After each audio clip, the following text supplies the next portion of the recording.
Oi pessoal, como vocês estão? Tá tudo bem? Para a aula de hoje, então, eu estou fazendo um teste, né, de uma videoaula. Eu também vou disponibilizar para vocês, além da videoaula, os slides comentados. Então, os slides lá sinalizando, né, alguns comentários que eu fiz sobre o conteúdo de cada slide. E também vou disponibilizar para vocês um texto, né, que é um texto que está muito casadinho com o conteúdo da aula, é curto, é fácil de ler, então acho que seria muito interessante se vocês conseguissem assistir a videoaula e ler o texto, certo? E aí os slides comentados ficam como uma complementação da aula de hoje. Bom, só recapitulando algumas coisas antes da gente entrar no tema da aula, lembrar que nós tivemos uma primeira aula falando sobre a ideia principal da TCC, né, a importância das representações mentais que nós fazemos dos eventos. Depois a gente conheceu um pouco sobre como é o modelo cognitivo, quais são os principais elementos do modelo cognitivo, como esses elementos interagem entre si, segundo essa teoria. E aí a gente viu a aplicação do modelo cognitivo num caso prático, certo? Num caso clínico. Aí entramos nos elementos específicos do modelo. Então a gente começou falando dos pensamentos automáticos. A gente definiu o que são esses pensamentos e também conversou sobre quais os principais erros de pensamento automático. A gente fez o jogo, então eu espero que vocês se recordem um pouco desses principais erros ali que acontecem, erros de leitura da situação que acontecem nos pensamentos automáticos. Hoje nós vamos continuar falando dos pensamentos automáticos. A gente precisa passar por 3 tópicos falando desse assunto, né, dos pensamentos automáticos. A gente já sabe sua definição, a gente já sabe quais os principais tipos de pensamento automático, mas precisamos aprender como identificar esses pensamentos automáticos. Então, como eu acesso esses pensamentos automáticos? Como eu descubro quais pensamentos automáticos determinada pessoa teve numa situação, ou quais pensamentos automáticos eu tenho? Então, como fazer a identificação desses pensamentos? O tema da aula de hoje é este, né? Depois, nas próximas aulas, nós vamos conversar também sobre como avaliar os pensamentos automáticos. Então, como eu vejo se esses pensamentos automáticos, se eles estão adequados à realidade, se eles são funcionais ou disfuncionais, e como eu respondo aos pensamentos automáticos disfuncionais. Então, a gente vai ter aí algumas aulas para falar desse elemento, né, dos pensamentos automáticos. Bom, eu quis retomar algumas ideias, né, relembrar algumas ideias sobre os pensamentos automáticos, antes da gente falar sobre como identificá-los. Bom, lembrando então, os pensamentos automáticos, eles são aqueles pensamentos que ocorrem de uma maneira muito rápida e eles aparecem assim, bem abreviados. Então, são aquelas leituras, aquelas interpretações que a gente faz das situações que acontecem bem rapidinho como um flash. Os pensamentos bem resumidos, eles não vêm inteiros assim, não são um raciocínio, não, são pensamentos muito curtinhos, eles aparecem de forma abreviada. Esses pensamentos, eles podem aparecer tanto de uma forma verbal, então quando eu penso uma frase, tipo, eu vejo lá a situação do meu chefe chegando com um monte de papéis, e aí eu penso, de maneira verbal, ah não, meu chefe vai me dar mais trabalho. É um pensamento verbal que me acontece. Bem abreviado, bem curtinho. Ou esse pensamento também pode acontecer de uma forma visual. Então, às vezes eu vejo o meu chefe chegando lá com um monte de papelada e aí me vem à mente a imagem, de eu sozinho na mesa lá do trabalho, trabalhando até tarde, já foi todo mundo embora e eu lá com aqueles papéis, né? Então, esses pensamentos podem ocorrer tanto de maneira verbal, quanto também como uma imagem.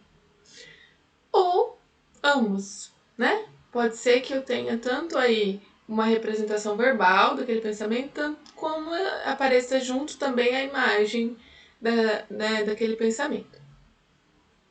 Acho que é importante também acrescentar uma informação sobre os pensamentos automáticos, que é o seguinte: a gente pode avaliar os pensamentos automáticos tanto quanto a sua validade, quanto também quanto a sua utilidade.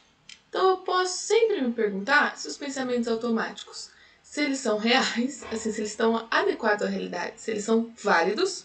E eu posso me perguntar também se aquele pensamento automático ele é útil, se ele está me trazendo alguma, consequência positiva, enfim, se ele tem uma utilidade.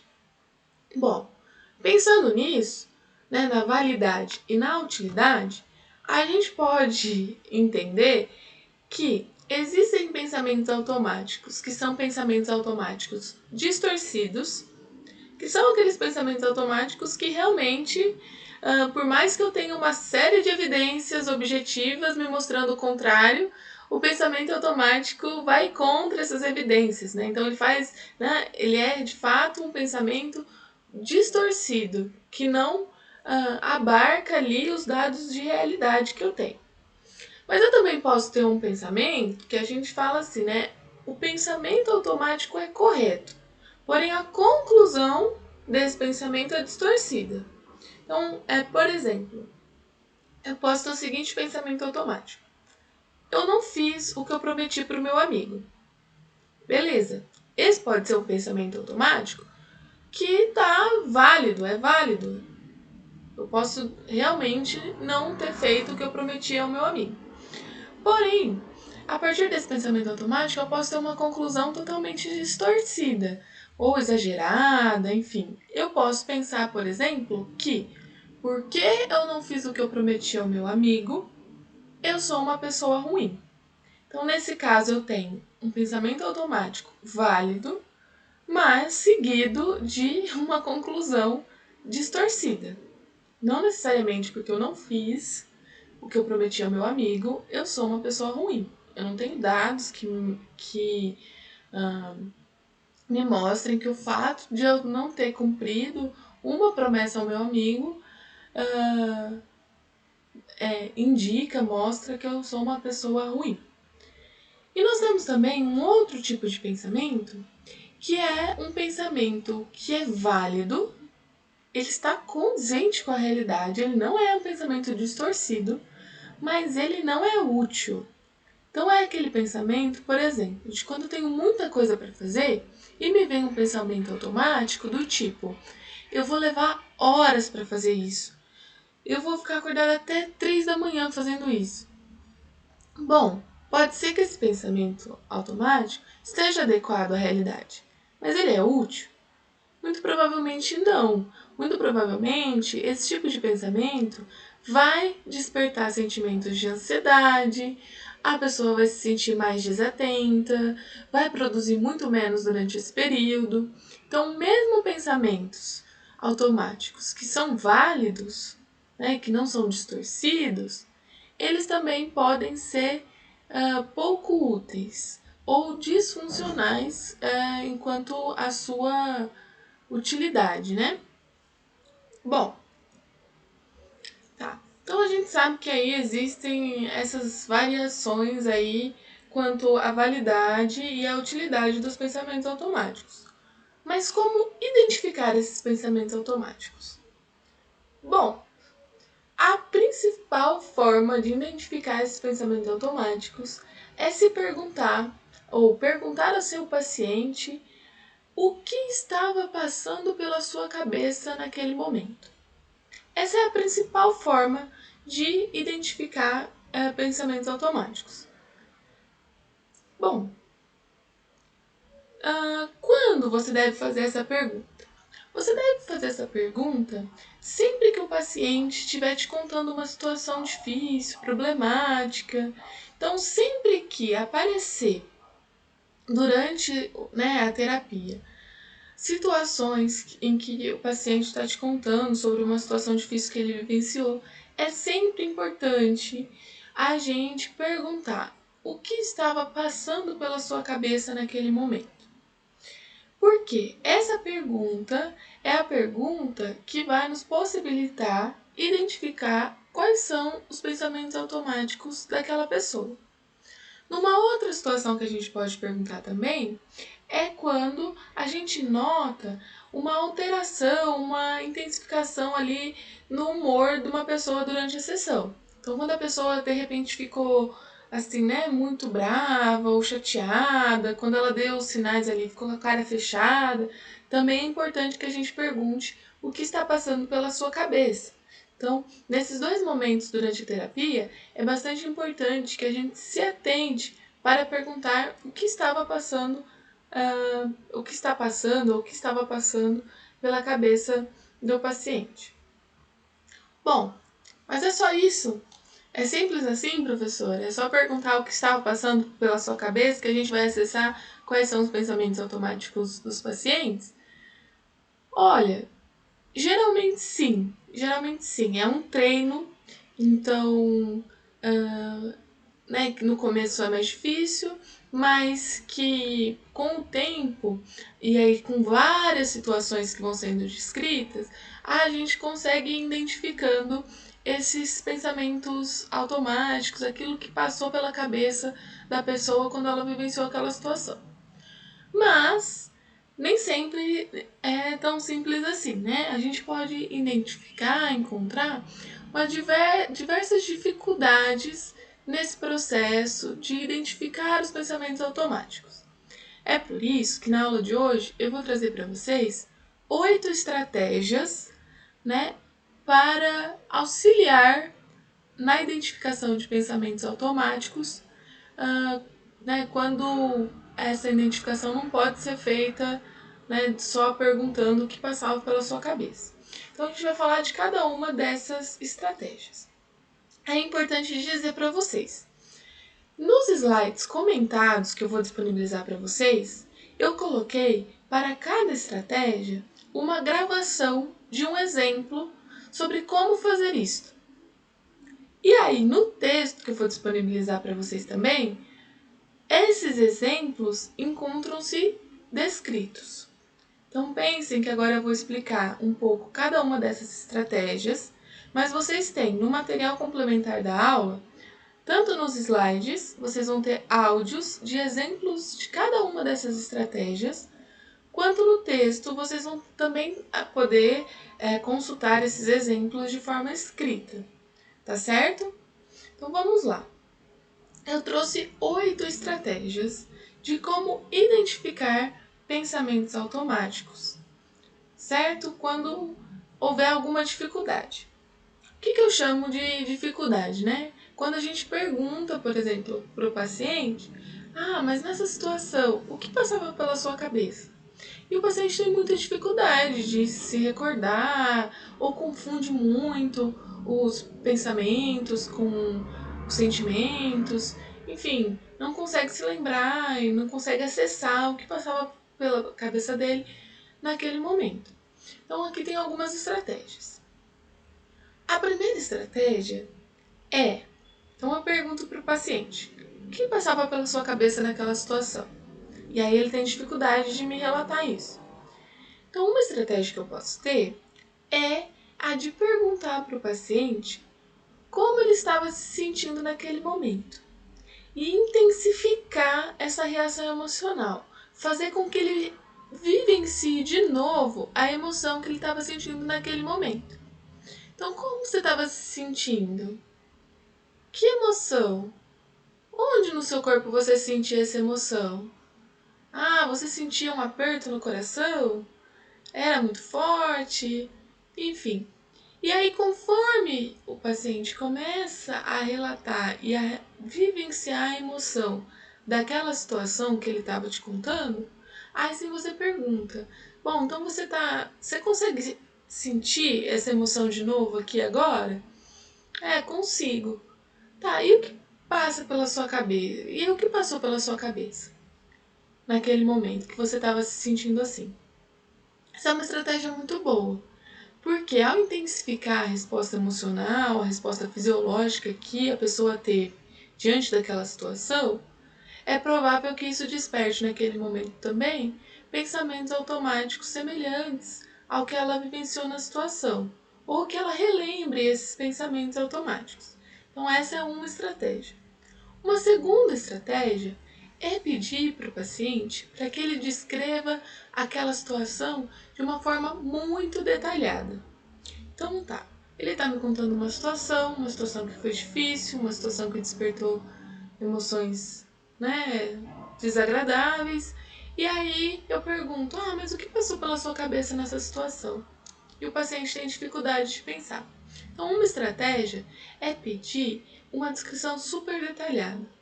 Que horas eram? O que você estava fazendo? O que aconteceu antes? Quem estava lá? Então, quando o paciente consegue fazer uma descrição muito detalhada daquela situação, ele revivencia aquela situação.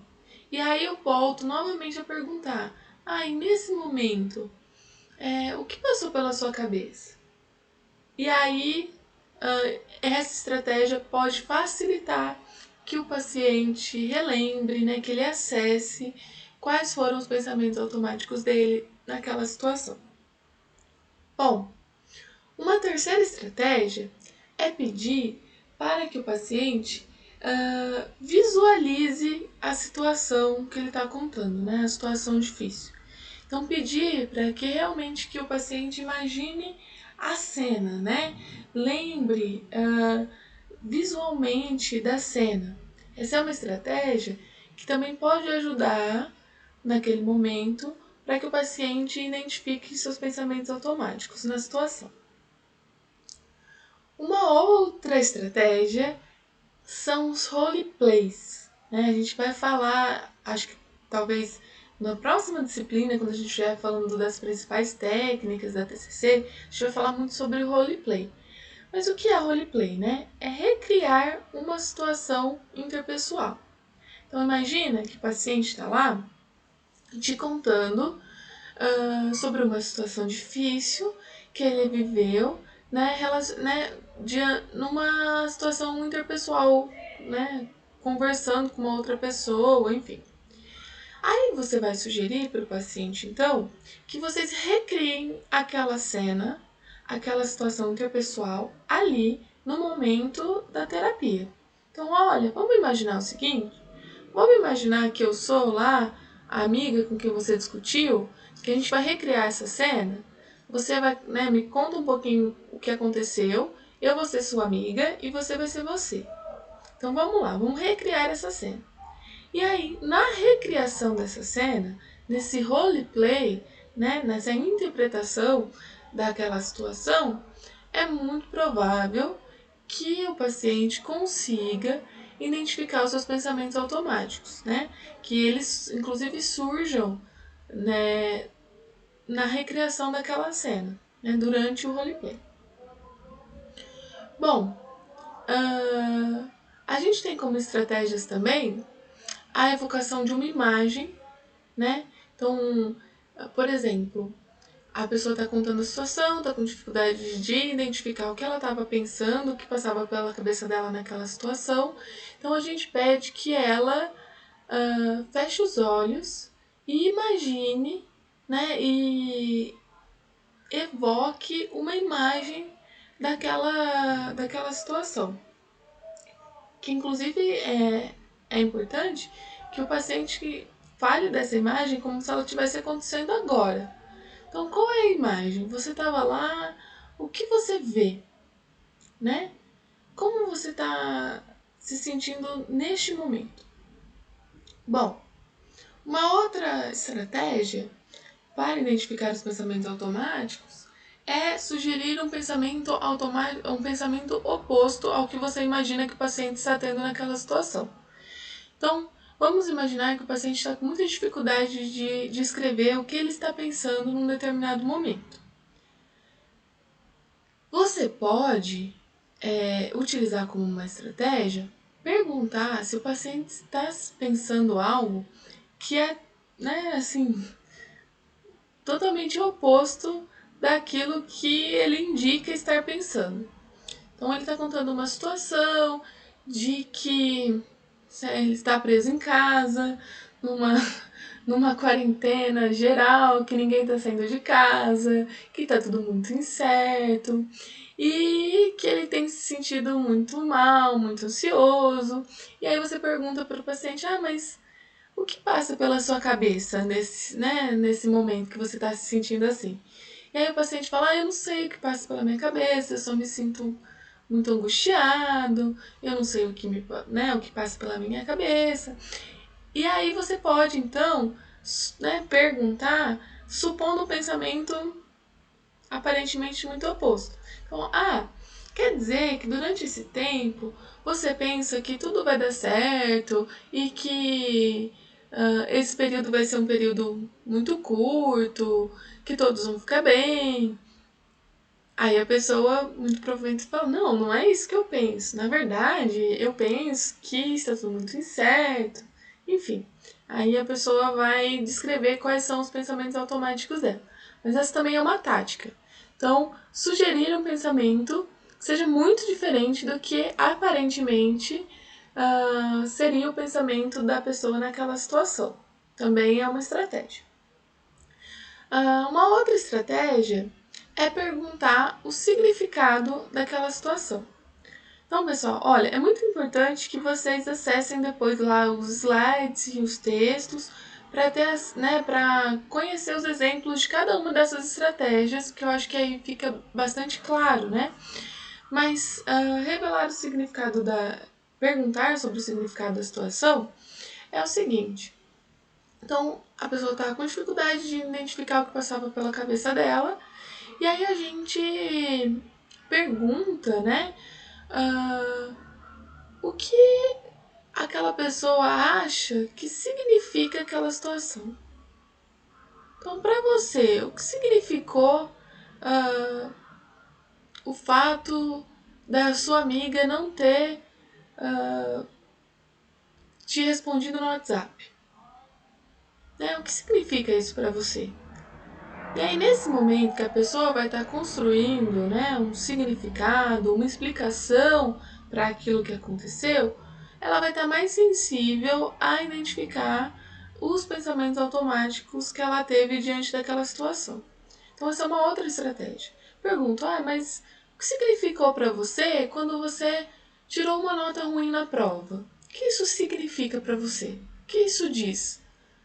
Quando eu faço essa pergunta, é provável que eu deixe a pessoa mais sensível para responder depois, né, quais foram os pensamentos automáticos que ela teve naquela situação.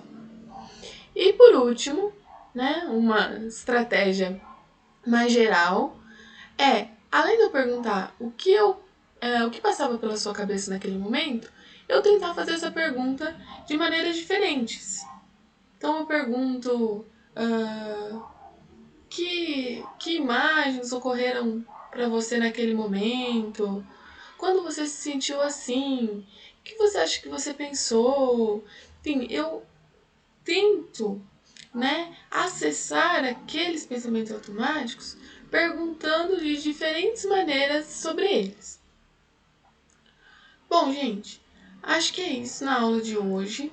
A gente falou então sobre como identificar pensamentos automáticos e, inclusive, dei algumas ideias, algumas dicas de como fazer isso em situações em que o paciente apresenta dificuldade, né, para identificar esses pensamentos automáticos. Nas próximas aulas, nós vamos ver como avaliar esses pensamentos e vamos ver também como responder a esses pensamentos. Bom, eu estou me adaptando com esse novo jeito de dar aula, eu acho que vocês também, né? Eu espero realmente poder manter a qualidade das aulas e para isso também gostaria muito que vocês comentassem, me dessem sugestões, né? Sobre como estão sendo as aulas, como está sendo a experiência das aulas, se foi bom essa aula por vídeo, né? E é isso. Acho que então até a próxima aula. Lembrem-se que toda aula tem um exercício que vocês precisam responder, então o exercício já está lá no portal também. E também se lembrem que durante o período da aula eu estou totalmente disponível para sanar dúvidas, para conversar sobre os conteúdos da aula lá no Google Sala de Aula. Acho que, né, quem tiver dificuldade de acessar pode falar comigo, mas durante o período da aula seria muito importante que vocês participassem lá também, para a gente conversar um pouco. Eu acho que seria muito bom. Se vocês quiserem também, a gente tem uma ferramenta do Google também, que é uma reunião ao vivo, né, com câmera, microfone, que a gente pode fazer também uma sala de discussão durante o período da aula. Então, se vocês se interessarem, se vocês gostaram da ideia, a gente pode fazer isso também. Acho que é muito, muito importante a gente manter esse momento de interação. É lá que vocês vão poder me dar feedback, que vocês vão poder tirar dúvidas. E, inclusive, é lá que a gente vai poder manter contato, né? Que nesse momento difícil, né? Acho que para todo mundo, a gente ter esses espaços para poder interagir um com os outros são espaços importantes para nossa saúde mental, são espaços importantes para a gente, né, espairecer um pouco. Então seria muito legal se vocês participassem. É isso, pessoal. Tchau. Obrigada.